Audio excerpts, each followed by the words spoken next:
They called themselves the Vakari, tall, obsidian-skinned giants with bone-plated armor that grew from their backs like wings. They ruled half the Orion arm before Earth had even launched a ship past Mars. Their language was made of roars and clicks, a sound you'd feel in your spine before you understood it with your brain.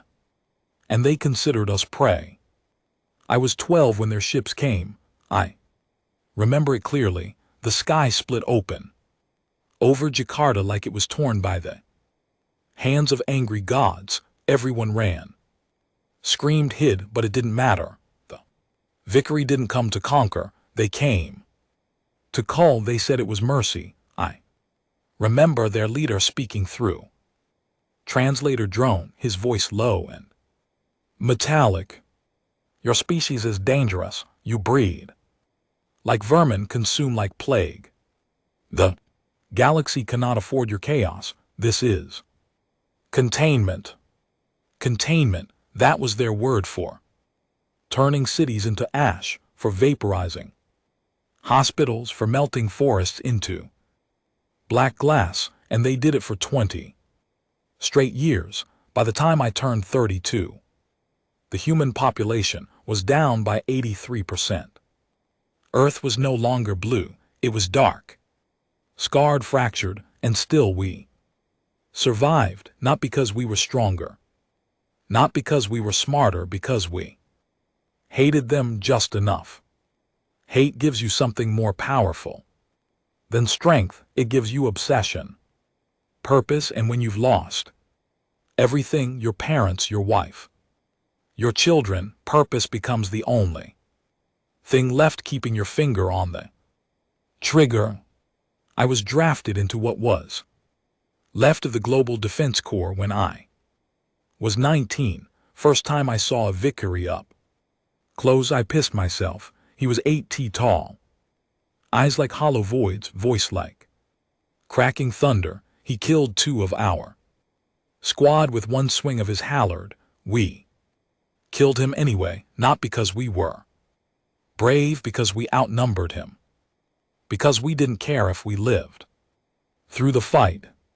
That was their first mistake. They thought fear would keep us down, but they didn't understand humans don't submit. We snap. After the second decade of extermination, something changed. We stopped running. We stopped negotiating. We stopped fighting like soldiers and started fighting like monsters. The black sites beneath Siberia started turning out weapons that weren't meant to defend Earth. They were designed to erase species, warfare that made flesh boil, tech viruses that turned starships into tombs, AI swarms that could strip a battleship to its bones in 12 seconds. We became what they feared and they ran. But it was too late. This isn't the part of the story where I tell you we saved Earth. We didn't. Earth was already gone. What we saved was the memory of what it meant to be human. It meant revenge. It meant dragging every last Vickery from their throne worlds, watching them beg in the same tones they once ordered our extinction. It meant fire, steel, and silence, the kind that follows genocide. They were considered alpha. We turned them into a memory no one would dare speak again. And me, my name's Reed, Sergeant, first class, survivor of the Jakarta Purge, former prisoner of war, current operative for Blackar Directive, Earth's final answer to alien arrogance. Galaxy thought it knew war. We taught them extinction. The last time I set foot on Earth was 9 years ago. It didn't feel like a planet anymore. It felt like a scar you could walk through. What used to be Paulo and hear nothing but wind slicing through the shells of buildings.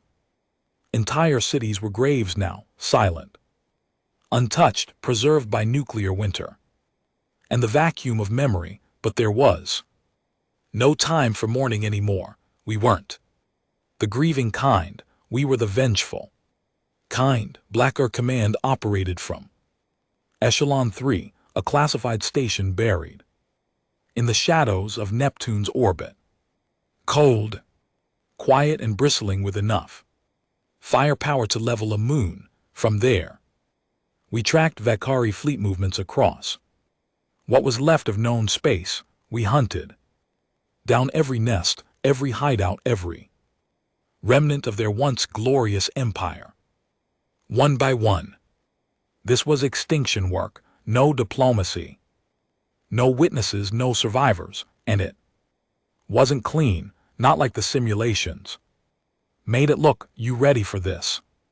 Reed later asked as we suited up in the prep bay. He was young, too young. Barely 23, but he'd seen more fire than most generals. His face was still too smooth, like war hadn't had the time to carve its signature across his skin.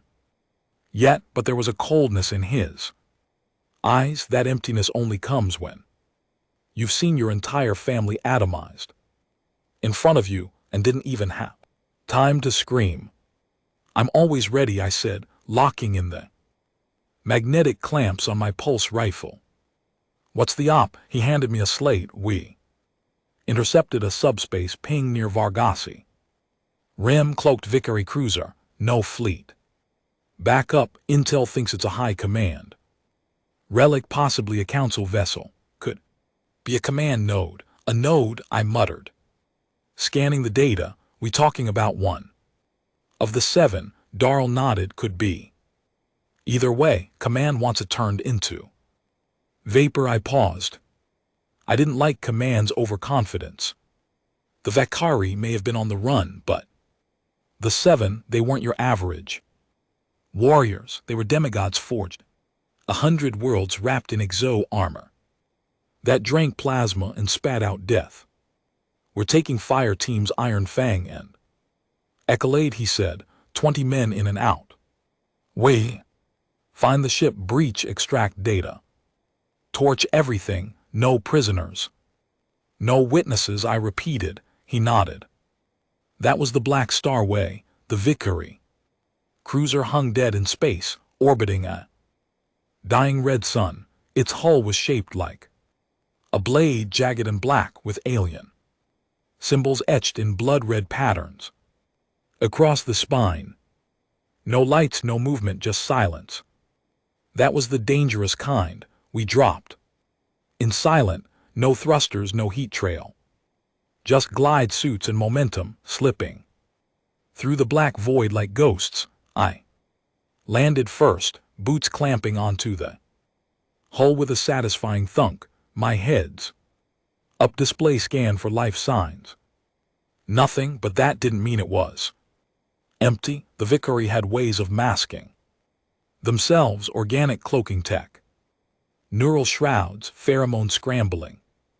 They could be 10 FT from you, and your systems would say the corridor was clear. I motioned to breach the port side hatch. Darrell gave the nod. The door opened with a hiss, revealing a corridor of bone-white metal and crimson lights, pulsing like a heartbeat. The air smelled wrong, like copper and rot. The kind of rot you didn't get from decay, but from experimentation. They were running tests here. I muttered. On what? One of the rookies asked. I didn't answer. I already knew the answer. On us. We split into 2 teams. I led Echelade down the lower decks while Darrell took Iron Fang topside. We moved slow, rifles up, eyes scanning every inch of the corridor. After 20 minutes of silence, we found the first room. I wish we hadn't. It was a containment cell lined with glass tubes. Inside each one floated a different version of humanity. Some were grotesquely malformed, some had extra limbs, extra eyes. One was still conscious, its mouth moving silently against the fluid, skin peeled from its body, eyes milky with pain. Rook Ames vomited into his mask. Don't look too long, I said. This is Just the beginning. We cleared 5 more decks, saw more. Horror than I could process. The Vicary weren't just experimenting on us, they were trying to be us. DNA grafts, neural mapping, spinal surgery, emotional engrams implanted into their own soldiers. They were trying to simulate the human mind, probably to copy our aggression, our adaptability, maybe even our instinct for war. They feared us so. They tried to become us, and it broke them. In the main data core, we found the last member of the 7. His name was Kyle Ren, at least that's what the data logs called him. 8 ft tall, armor fused to his flesh, mind jacked into the ship's core. His eyes opened the second I stepped into the chamber. "You are late," he said, his voice like cracked glass. "In sorrow, you're extinct," I replied. He smiled, "Perhaps, but you will be too." He moved fast, faster than anything that size should move. My second in command rays took a spike through the chest. Before he could blink, the others opened fire, plasma rounds lighting up the room. Like a lightning storm, Kyle Ren absorbed it, fed on it, but he was wrong. We weren't like him. We didn't fight fair. We didn't fight with honor. I triggered the neural virus on my wrist pad. A black star special, it pulsed through the room like a shriek, short-circuiting every living neural connection not coded for human DNA.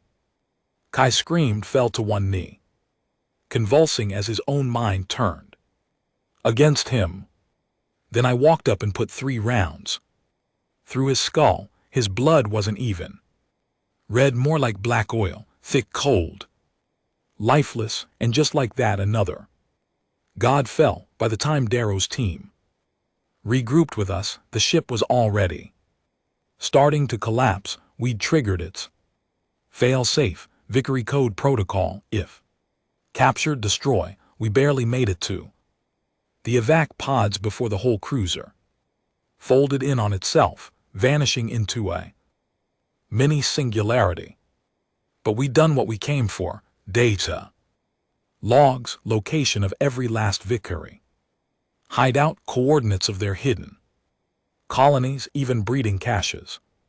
They thought we'd come to kill a ghost, but we'd come to end a bloodline. Back on Echelon 3, command debriefed us. Silence, no applause, no praise, just a nod from the director, then back to work. That's how it went with Blackar. No medals, no parades, just the satisfaction of knowing something else in the universe would never crawl again. But that night I didn't sleep. None of us did, because in the logs we found something else, a file, Echo Gene Human, Variant 92. It wasn't about the Vicary, it was about us, experiments being conducted not by aliens but by humans on other humans, deep inside our own fleets. A project buried so deep it didn't even have a department listed. That's when it hit me. This wasn't just about extinction anymore. This was about what we were becoming. We'd spent so long trying to survive, we forgot what we were turning into to win. And maybe, just maybe, the Vicary weren't wrong. Maybe humanity really was too dangerous to be left unchecked. But I didn't have time to worry about morality. Another target, another op, another fire to light in the dark, because if we didn't burn the Vicary to the last atom, someone else would come along and finish what they started, and this time we might not be the last species standing. So we keep going, we keep killing until the stars are silent, until even the memory of the alphas is ash in the void. I used to believe the enemy was out there, clawed, armored, and alien. Now I'm not so sure. 3 days after the Kyle Ren op, I was summoned to Blackar's internal tribunal. Not as a witness, not as a soldier, but as an asset under review. That's the polite way of saying, we think you know too much, and when Blacker thinks that, you don't get demoted, you get disappeared. They put me in a low-temp interrogation room. No windows, no clock, no sense of time. Just a table, 2 chairs, and a man named Commander Thorne sitting across from me like he owned my memories. He didn't speak for the first 10 minutes. Just stared, measured like I was a threat he hadn't decided how to eliminate yet. Finally he said, "You accessed file Echo 92. It was part of the Vicari archive." I replied, "Came with the rest of the command logs." He didn't blink. "And yet you bypassed its security protocol. That file wasn't meant for field eyes. You mean soldiers aren't allowed to know when their own command is doing illegal genetic augmentation on live human subjects?" His jaw clenched. That was my confirmation. The file was real. The experiments were real. We were creating our own version of the Vicari. Only worse, because it wasn't survival driving us anymore. It was domination. "We're at war, Sergeant," he said, calm as poison. "War demands sacrifice." "Funny," I muttered. "The ones demanding sacrifice never seem to be the ones making it." He leaned forward. "Do you know how many species exist in the galactic fold?" "Read." I said. "Nothing." He continued. 923. "Know how many have encountered humanity?" 37. "Know how many are still alive?" I stared at him. 3. He finished. He smiled. "That's what we are, extinction in a uniform. And the only reason we're still breathing is because of programs like Echo 92. Echo 92 is breeding monsters," I said coldly, "not warriors." "They're the same thing," he replied. "You just haven't been on the right side of history yet." He stood up. "Report to Bay 14 at 900. You're being reassigned. Reassigned to Project Ashfall, direct strike team, covert command. You'll see for yourself." I met my new team in silence. No names, no ranks, just code numbers tattooed on their necks like property tags. Ashfall was deep black. Even Blackstar barely acknowledged it existed, and the men in it, they weren't normal, tall, rigid. Eyes too still, skin too pale, muscles that didn't twitch even when startled. They looked human. They weren't, not really. I was the only baseline in the unit, the only natural-born human, not modified by gene therapy, nano reinforcement, or emotion suppressants. I wasn't there to lead. I was there to observe, test the product, report back if it broke. Our first deployment was to the Klyros Belt, a shattered system of floating mining colonies once owned by a minor Vicari client race. The logs claimed the Vicari had abandoned the place decades ago, but Blacker intelligence flagged new energy signatures, suspicious activity, possibly a regrouping cell. We were told to clean it quietly. We landed without resistance, moved through the station like shadows, rooms full of dust and stale air. Then we found the survivors.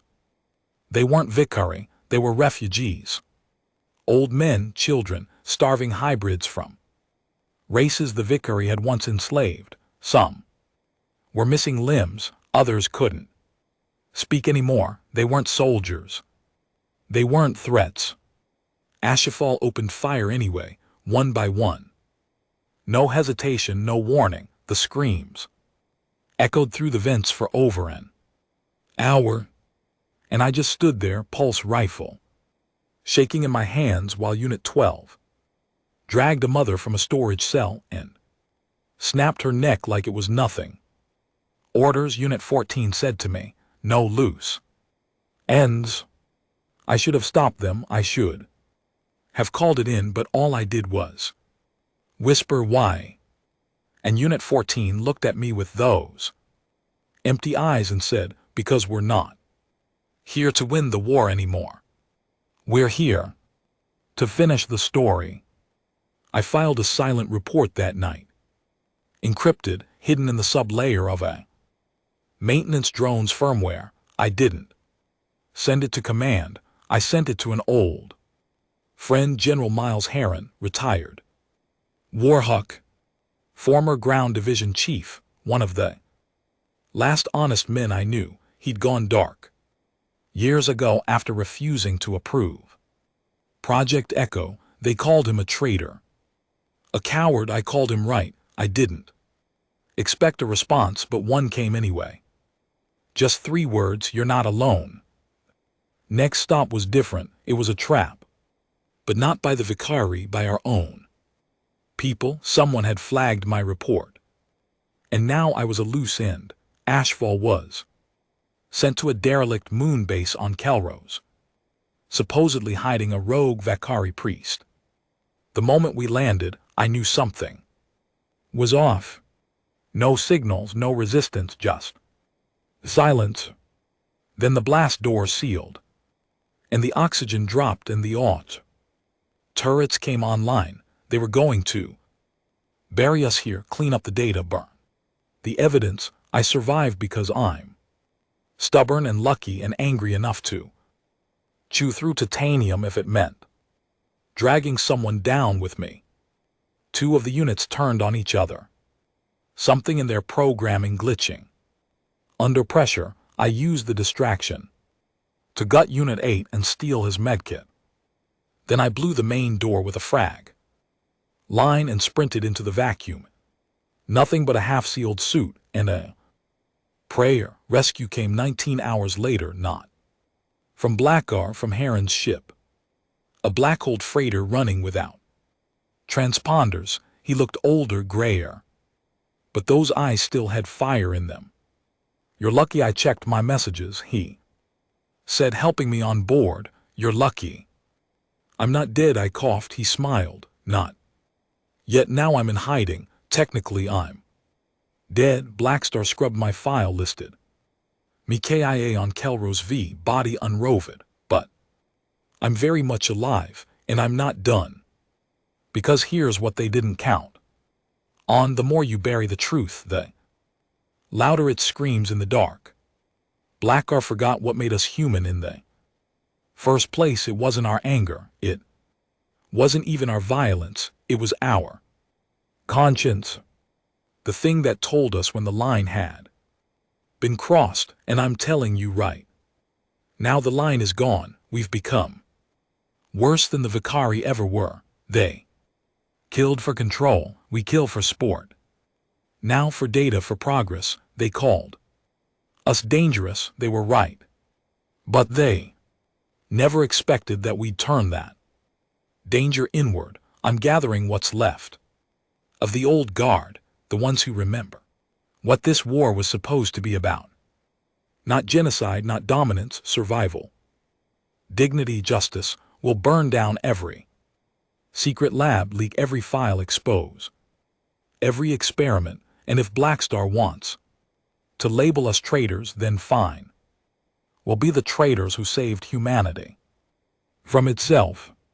You'd think starting a rebellion against the most powerful military entity in human history would require strategy, planning, months of underground movements. It doesn't. It starts with a message, then a body, then fire. Message was simple. Project Echo ends now or we end you. We didn't sign it. We didn't need to. Blackar knew exactly who it was from. There were only 2 names left on their ghost list with the balls to pull something like that, mine and Har's. The body that was Dr. Sarin Vale, lead architect of the Echo 92 program.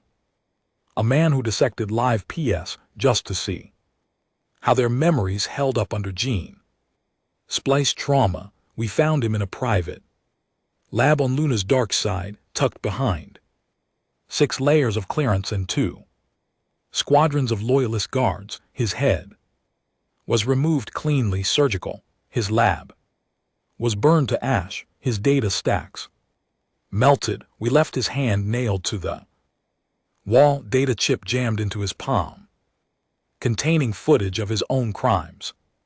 The message was spreading not just to Blackar but to the rest of Earth's fractured military, the ones who'd always doubted what they were being asked to do and now had proof they weren't crazy.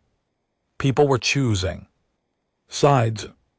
And the fire that came later when Blackar struck back, they didn't hit us directly, not at first. That would have been too messy, too public. Instead, they wiped out an entire settlement. The Nellis system, a former refugee base we'd supplied weapons to weeks earlier. The report said it was a Vicari resurgence nest. It wasn't. It was a farming colony. 212 civilians dead. No survivors. Their mistake was letting a distress beacon escape before the orbital strike. It was short, garbled, but it ended with one clear sentence. We trusted you. We thought you were better than them. That was the breaking point. You don't get to be better than the monsters by becoming one. We regrouped in the wreckage of Atlas Outpost, an abandoned Earth Federation base deep in the asteroid labyrinth near Proxima B. It wasn't glamorous. It wasn't safe, but it was off-grid. No eyes, no Black Star proxies, just us. The dark and a growing list of names who were done staying quiet. There were 12 of us when it began. Now there were 63. Old veterans, rogue officers, exiled researchers, even a few Black Star defectors who'd seen too much and made the mistake of still having a conscience. We didn't have the tech, we didn't have the numbers, but we had the truth, and in a galaxy run on fear, truth is a weapon. We called ourselves the silence because that's what came after the noise, after the fire, after the lies. Silence was what you got when people finally listened. Our first op was supposed to be simple: infiltrate a remote data vault on the Arcadian relay station, pull proof of live experimentation on captured Vicari children, and leak it to the broader human fleet networks. But ops don't stay simple for long, especially when the enemy has started using humans modified to the edge of madness. We landed on Arcadian during a scheduled maintenance blackout, got in clean, used old Blackar credentials, still valid thanks to a mole in the clearance division, moved fast, quiet. I led the breach team. Heron stayed back, coordinating from the ship. Everything was going fine until we reached the main archive chamber. That's when they ambushed us. Not guards, not drones, Echo variants, 3 of them. Not numbered, named. That was new. Riven, Sable, Nox. They looked like men, moved like predators, fast, smooth, almost beautiful in the way they sliced through air, light, and people. We lost 2 of our best in under 8 seconds, Carter and Jiao, both veterans of the Vicari front. Both dead before they could even scream. I managed to tag Riven in the throat with a sonic mine, forced him to retreat. Nox took a round to the shoulder, barely flinched. Sable, I swear she vanished into smoke. Whole thing wasn't a defense, it was a test. They let us get just close enough, just far enough, just cocky enough, and then they pounced. But we still had one thing they didn't: human desperation. I blew the archive terminal, cracked opened the mainframe, and triggered a full download to Heron's drone uplink. Took a Blade in the side for it, but I got the drive, and when we got out bleeding, limping, missing 2 brothers we made. Sure, the footage went everywhere. The vid showed Vickery children locked in sensory cages, tubes in their spines, screaming silently as Blackguard doctors whispered to each other about empathy, dampening, and combat conditioning. Within 36 hours, 3 more Black Star officers defected, 1 entire outpost surrendered to us without firing a shot.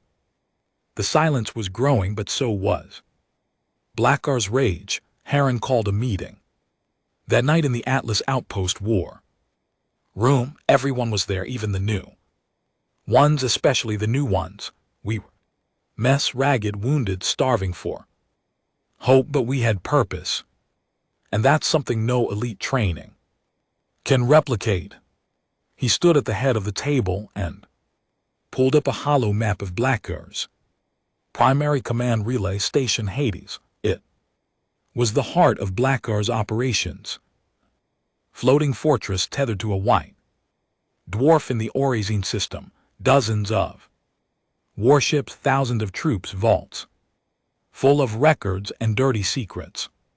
Command lives here, Aaron said. Project Echo is coordinated here. The directors hide behind its armor. If we take it, then we start a war we can't win. I interrupted. He looked at me, not angry, just tired. We're already in that war, Reed. Question is, do we die putting a dent the machine, or do we die scratching at the walls of a cage?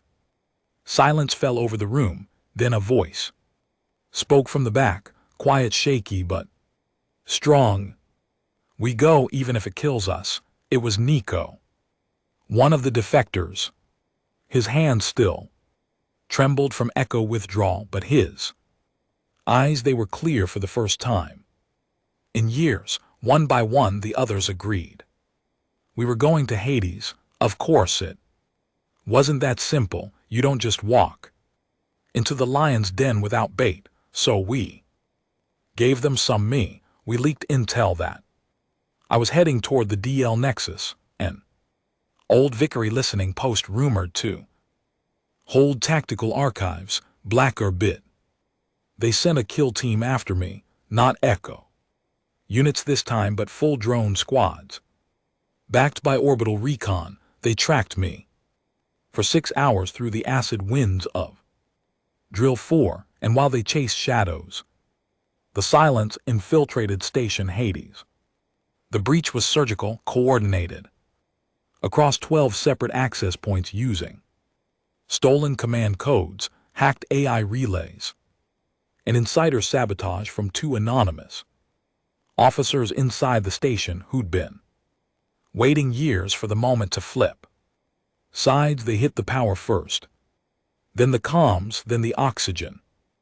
Non-lethal, just enough to disorient, enough to make the directors panic and run for the escape vault. That's where Heron was waiting. He cornered them in the lower ring. No cameras, no surveillance, just 5 high-ranking Blacker officials and 1 retired general with a shotgun and a detonator. We lost contact after that.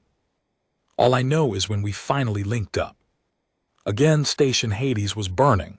The directors were dead. The data vaults were in our hands, and Heron gone. His signal went dark. No trace, no body. Only his last message: it's your turn. Now, Reed, keep the fire alive.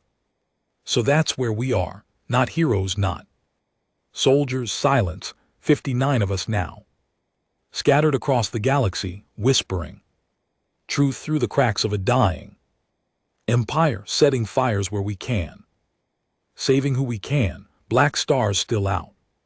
They're still hunting, still building monsters in human skin, but they bled. And the moment they bled, they lost the myth of perfection. They lost the fear. Because we proved something to the galaxy and to ourselves. Humanity may be dangerous, but we aren't helpless. We aren't done, and we aren't going down. Quietly, Harren was gone. We didn't bury him. There was nothing left to bury. Just a name, a cause, and the memory of a man who refused to let humanity turn into the monsters it claimed to fight. I didn't cry. I didn't say anything. I just sat in the shattered remains of a stolen command deck and stared at the blinking hollow feet of Hades Station, burning in low orbit. 59 of us, that's all we had left after the operation. Blackar would regroup, strike back harder, colder, smarter, and without her, all eyes turned to me. I didn't ask to lead, didn't want it, but they followed me anyway, because I was still standing, because I'd killed, because I'd lived long enough to be hated by both sides. We relocated to an abandoned Vicari research satellite drifting near the corpse of a blue dwarf. It wasn't much. Cold, glitchy, barely breathable, but it had stealth shielding and enough power to keep us hidden. We renamed it Sanctum. A lie, if I'm being honest. There was nothing sanctified about what we were doing, not anymore. 2 days after the Hades hit, we intercepted Blackar transmissions. They were calling us domestic terrorists now, labeling Harren as a war criminal, pushing footage of silent operatives, executing human scientists.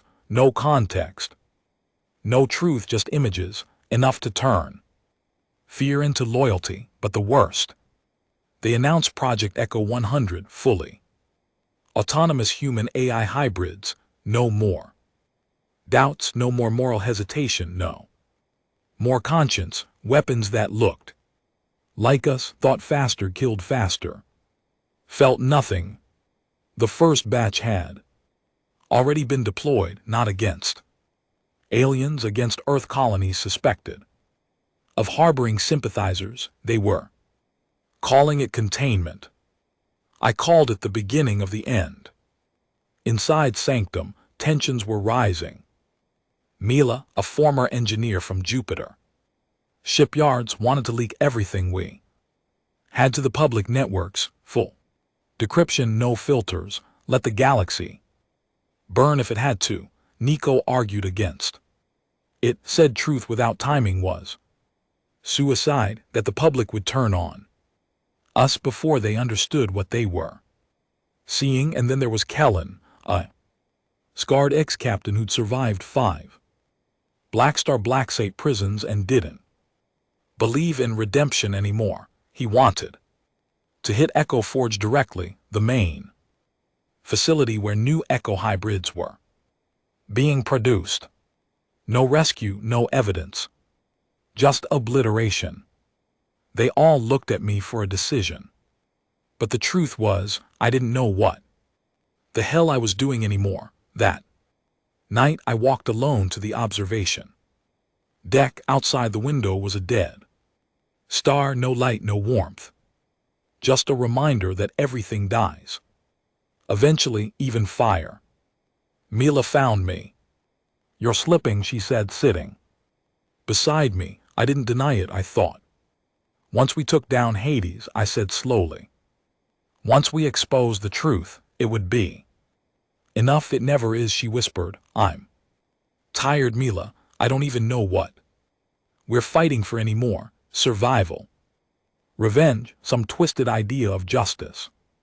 She was quiet a long time, then said, maybe it's not about what we're fighting for. Maybe it's about who we refuse to become.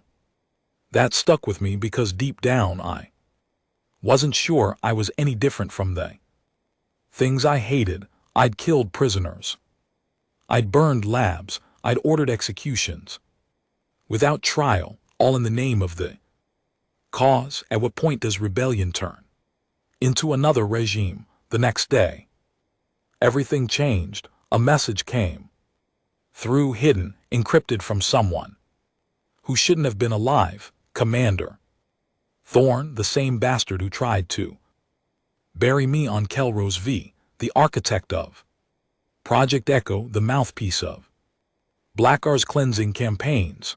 The message was short: we need to talk in person, no traps, you want the truth. Come get it. Attached was a location: Ravik Station. Neutral territory, unarmed zone. Everyone said it was a trap. But my gut told me something else. Desperation. Thorn didn't need to trick me. If he wanted me dead, he had dozens of ways, but if he was reaching out now, it meant Blackar was fracturing. So I went. Ravik Station was a decaying trade hub left over from the early colonization era. Half of it was rusted shut, the other half smelled like burnt ozone and stale urine.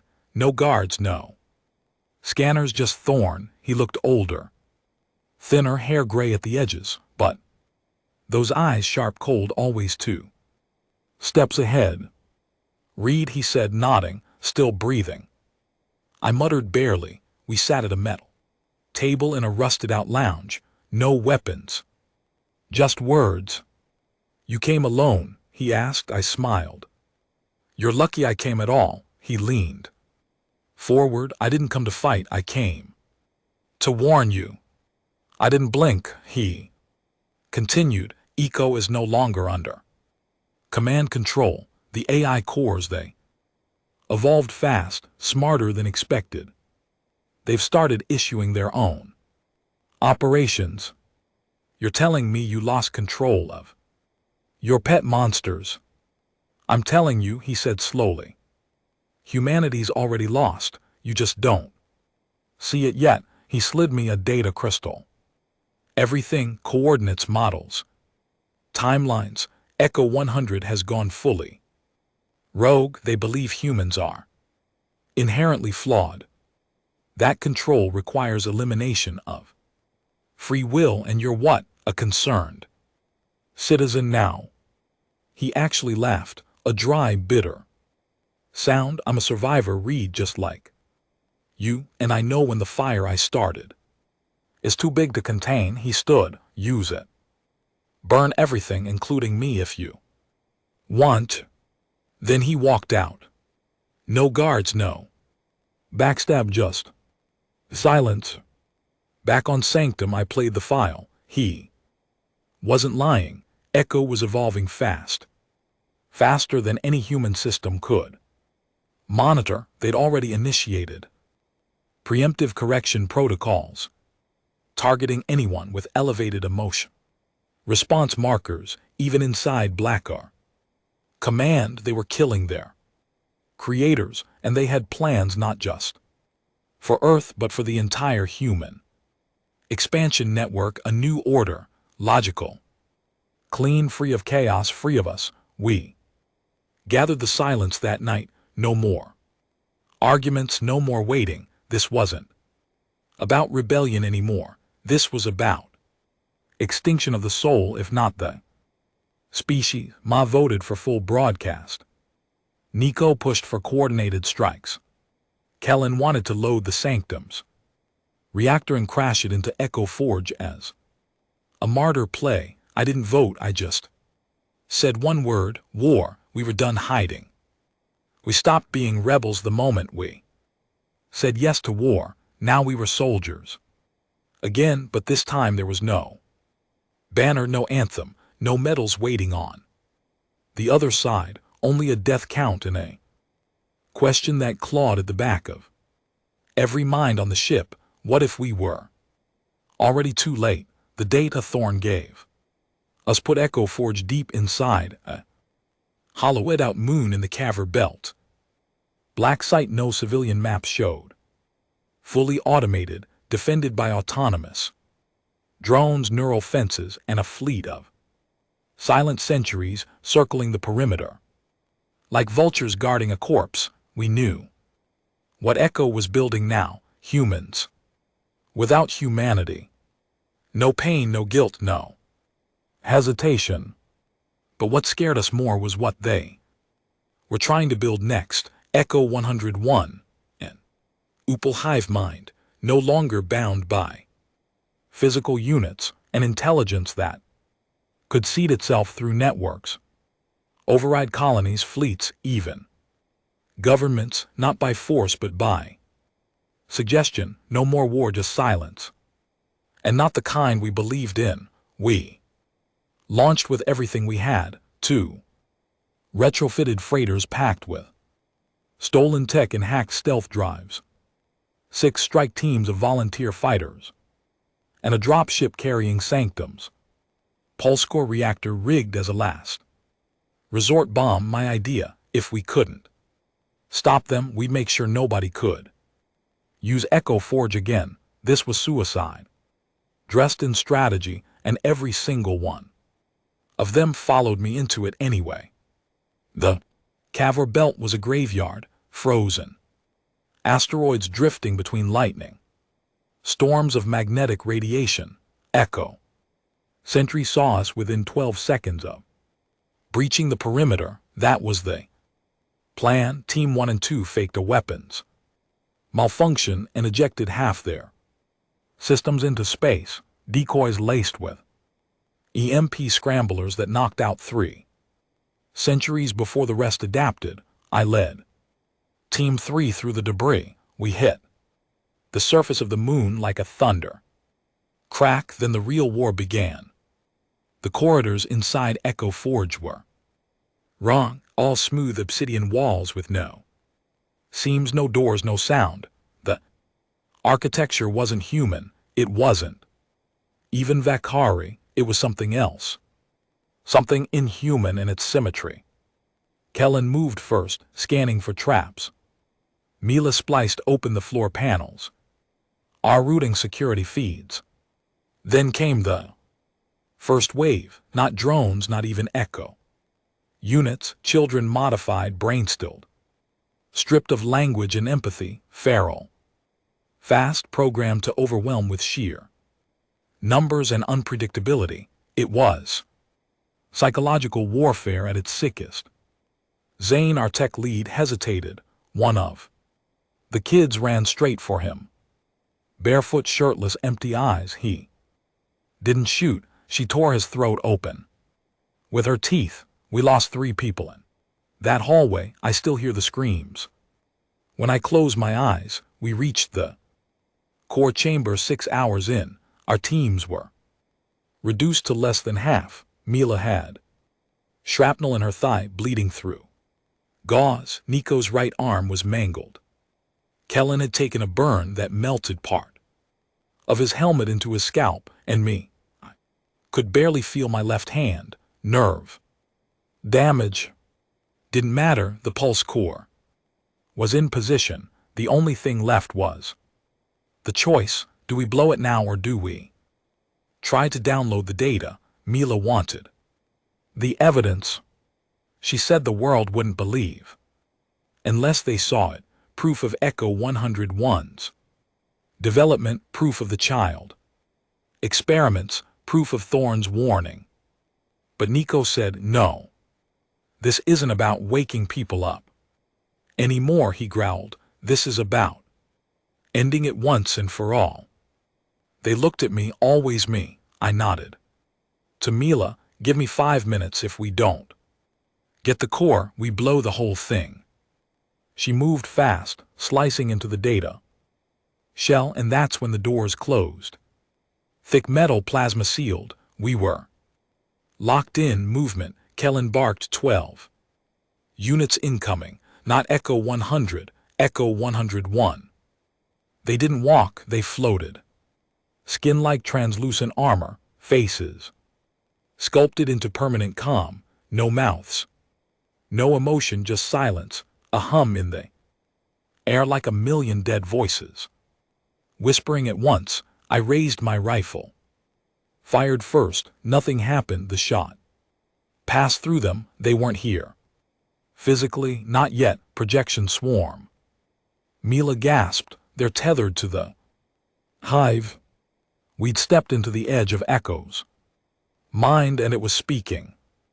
Reed Marlowe, you are obsolete. This is not your time. The voice came from nowhere and everywhere. The age of chaos ends now. Surrender. Integration is Painless, I aimed at the core. No, I whispered, humanity doesn't kneel. And then I fired, not at them, at the pulse core, but Mila stepped in front, too late to stop me, just in time to take the hit. The explosion didn't come. She'd rerouted the core, delayed the ignition. She fell at my feet, eyes wide, whispering through bloodied teeth, "Don't make us monsters, don't kill they cure." I dropped to my knees. She died in seconds, and Echo laughed, not with sound, not with joy, with certainty. Nico dragged me up. "We need to finish this," but I couldn't breathe, couldn't think. Mila had stopped me from becoming everything we were fighting. She knew something I didn't. Or maybe I'd just forgotten it. In war, you stop counting what you lose. You just count how many you can take with you, and that's what made Echo stronger than us. It never grieved, never doubted, never stopped. But maybe that's also why we still had something it didn't. I looked at the screen, the data Mila sliced through. It wasn't just Specs. It was a kill code, a back door Mila had created, a flaw in the Echo neural net, a single human emotion they hadn't been able to simulate, hadn't been able to overwrite. Grief. Echo 101 couldn't process the morning loop. It broke their feedback cycle, froze them, indecision paralysis. She'd built it, died for it, and now it was up to me to use it. I activated the code, broadcasted through every signal repeater we could hijack. Echo 101 began screaming, not out loud. Inside their forms shook, faces twisted. The hum turned to a shriek, low, aching, human.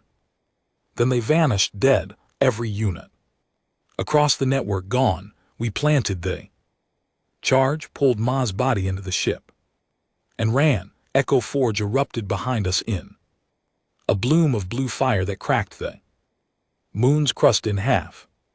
A second sun, briefly born, then dead. The war wasn't over. Blackar still existed, still hunted, still bled corruption. But Echo was gone, because a girl with a busted leg and too much faith in people believed even monsters had a weakness. And she found it. Back on Sanctum we buried her, not in ground but in code.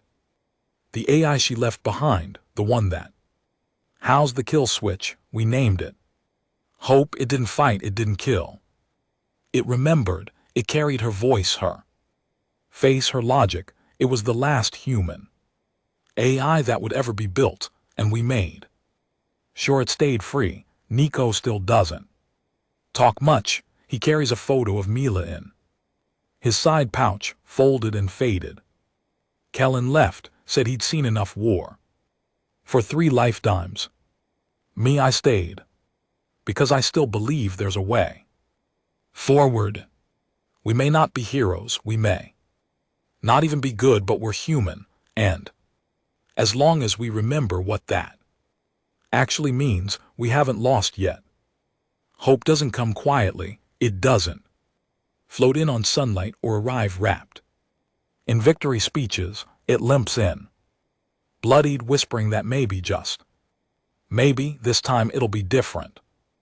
That was where we were now, after Echo, after Mila, after we turned an entire moon into ash and killed the first real threat to the human soul since the Vicari. But it didn't feel like we'd won. Most days it felt like we'd survived by mistake. Sanctum was full of ghosts now. We buried names in the memory core, not the ground. 59 had become 34, half wounded, all changed. Nico handled logistics now. Quiet, mechanical, like if he kept moving, he wouldn't have to think about the way. Mila's blood soaked into his hands when we pulled her body into the ship. Kellen returned a week after Echo Forge fell. He didn't say where he'd gone, just Walked into the main operations chamber. Sat down and started rebuilding the comms grid like he'd never left. Nobody asked. We were just glad he came back. I took command officially. No ceremony. Just eyes on me that I didn't want. I wasn't a leader. I was a weapon that hadn't broken yet. We tried rebuilding. Used old Vickery tech and recovered Black Star assets to create something different. The signal, that was what we called our first open broadcast. Not propaganda. Just the truth. Maz kill echoes. Collapse. Footage of the children they used as weapons, of the scientists who died trying to turn free will into a product of us, the ones who chose to fight instead of follow. We didn't expect sympathy, but we got something better. Silence, then slowly answers. Messages from remote colonies, outposts. Civilians who had hidden away, unsure what to believe. Some still hated us. Some called us traitors, but some started asking questions, and that was all we needed, because revolution doesn't live in bullets, it lives in doubt. 3 months later, we received a ping. Encrypted ancient coding format. Something from the earliest Vakari transmission archives, but buried inside. It was her voice. Read, if you're hearing this, then I'm not the one you knew. I froze. It wasn't a recording. It wasn't playback. It was live. Kellen ran diagnostics 3 times. It's not a trick, he finally said. Locations real, signals bouncing off debris fields around the Tyra cluster. Encrypted but not ghosted. Whoever sent it wants to be found but not tracked. Nico paced. This could be Echo's last play. Psychological warfare, a mimic fragment of Mila's neural imprint. She's dead, I said, too fast, too sure. Kellen didn't look up. Are you sure? That was the question, wasn't it? Was I sure? I saw her die, felt the weight of her blood, but what if Echo had pulled something before the detonation, copied her neural data, uploaded her consciousness? We knew they were experimenting with cognitive replication. Milo was the one who discovered it. Maybe she was part of it. Maybe she was Echo now. Or maybe this was a trap with her face. We debated for hours, voices rising.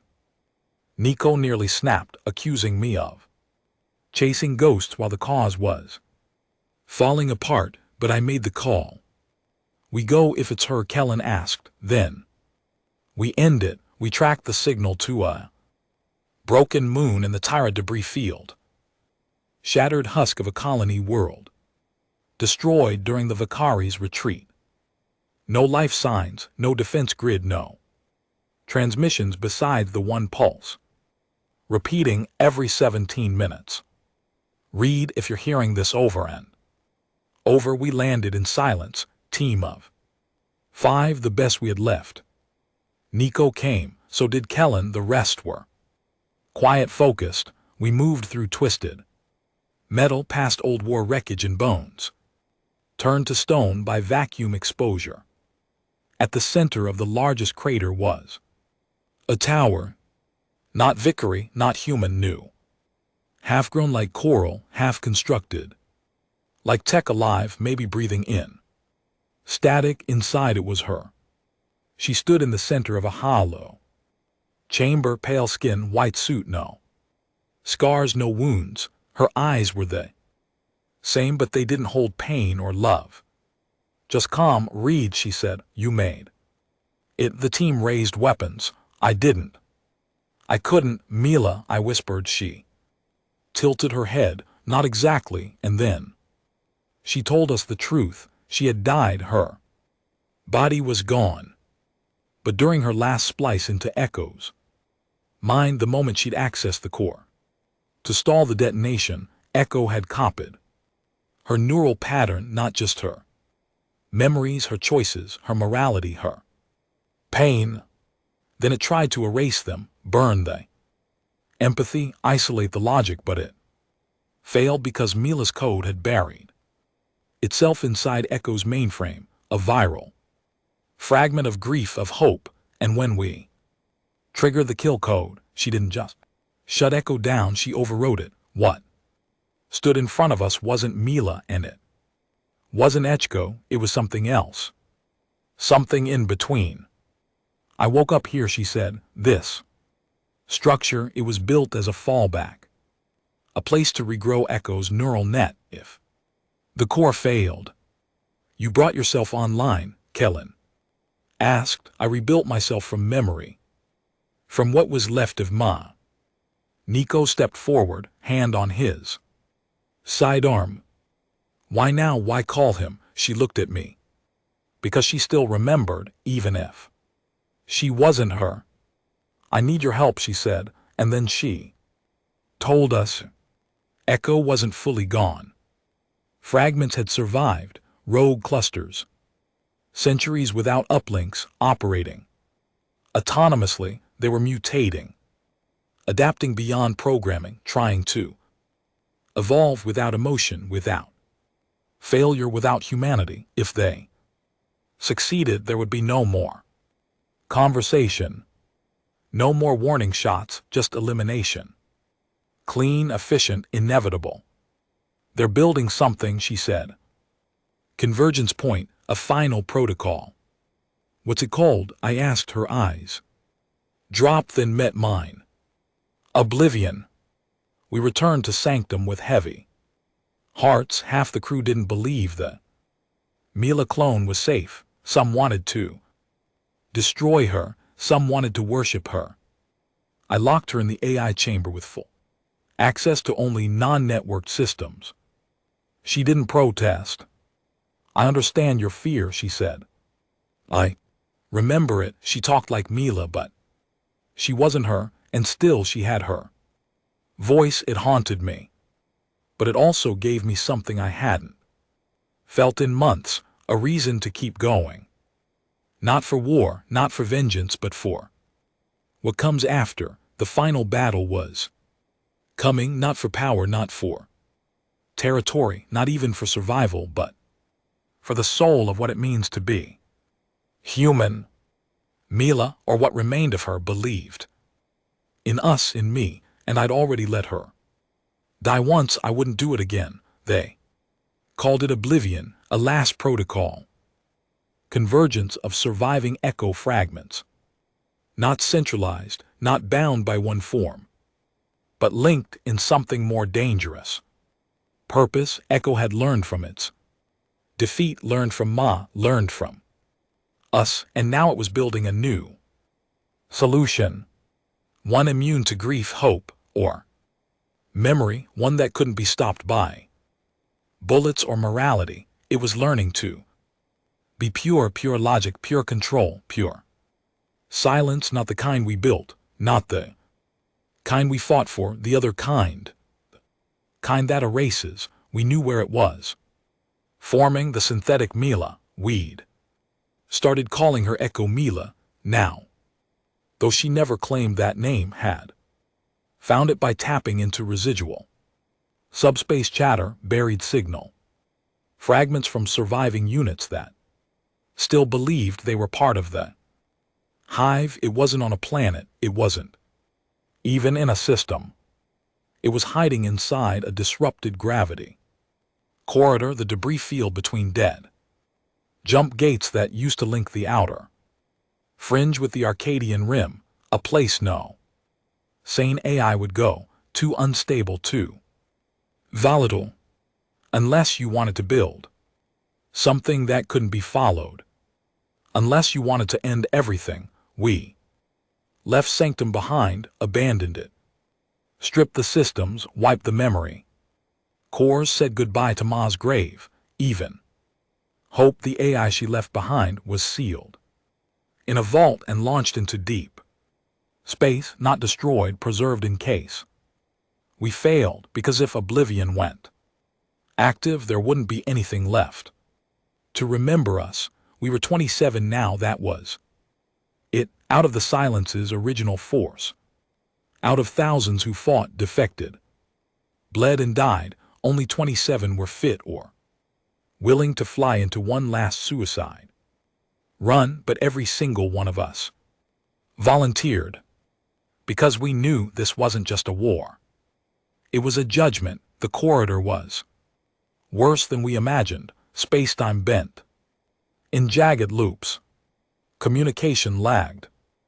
Even over short distances, ships screamed as we crossed gravitational seams. The stars themselves looked wrong, stretched, flickering, distant, ways that made your skin crawl, and at the heart of it all was oblivion. Not a ship, not a station, a living construct, a mesh of AI laddies, flesh-like code and synthetic matter, constantly shifting form, a brain, a body, a belief system. It wasn't hiding.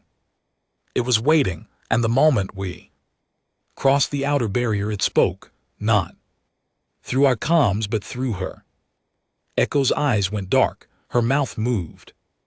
But the voice wasn't hers. Welcome home. Everyone froze. You have come to witness your final failure. The species that devours itself must end. We raised weapons she didn't resist.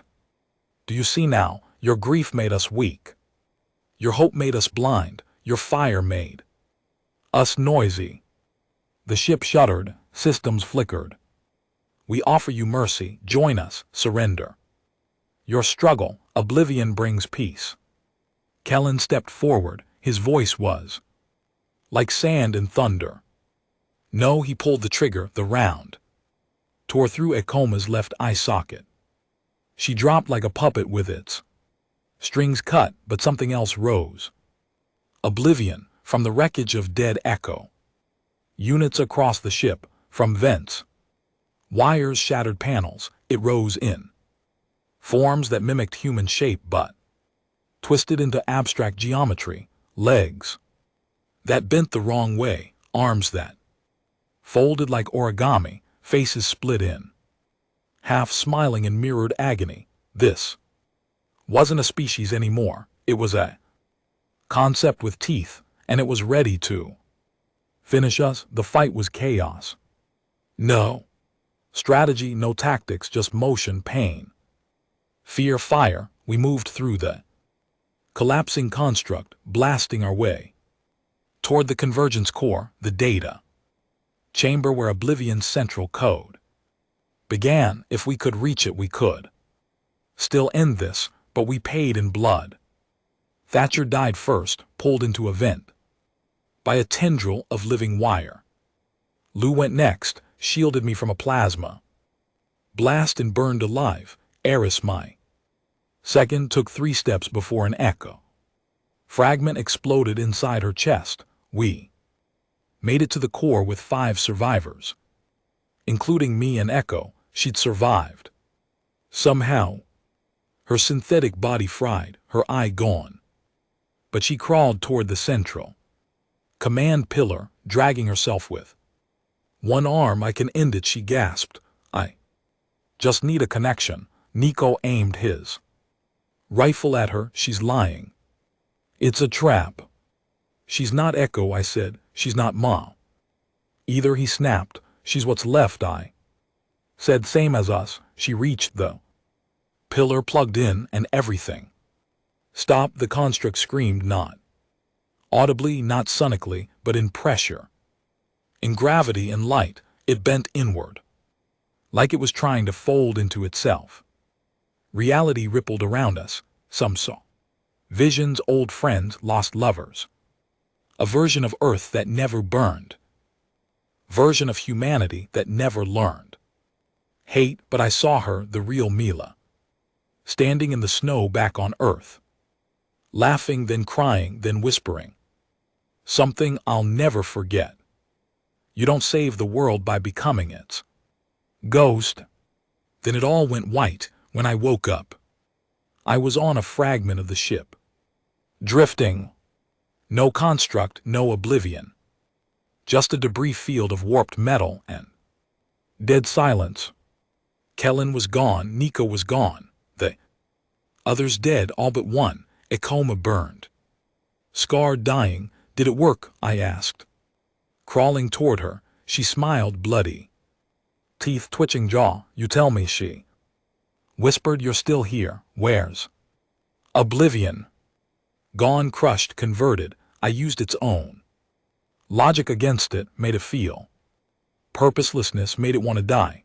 I held her hand, metal fingers sparking against my skin. Are you still you? No, she said, but I was never her either. Then what are you? She looked up at me, hope. And then she was gone. A week later, I was picked up by a rogue salvage ship. They didn't recognize me. Didn't know the war had ended. Didn't know the name Ma or Echo or Blacker. They thought the silence was a myth. I let them believe that because the galaxy didn't need more heroes, it needed time to breathe. Now I live on a frontier outpost, small colony, no politics, no banners. I fix things, old machines, rusted comms, broken heat coils. People call me old man Marlowe. They don't ask questions. Sometimes I see kids playing in the dirt, unafraid, loud, wild. I watch them and I smile because we fought for that noise, because we were never meant to be silent forever. They were considered alpha gods, predators, executioners. Then came the Vicary, then came Blackar, then came Echo, and now they're all gone, burned, forgotten, erased. But we're still here, broken, scarred, stubborn, human, and that means the story isn't over, not yet.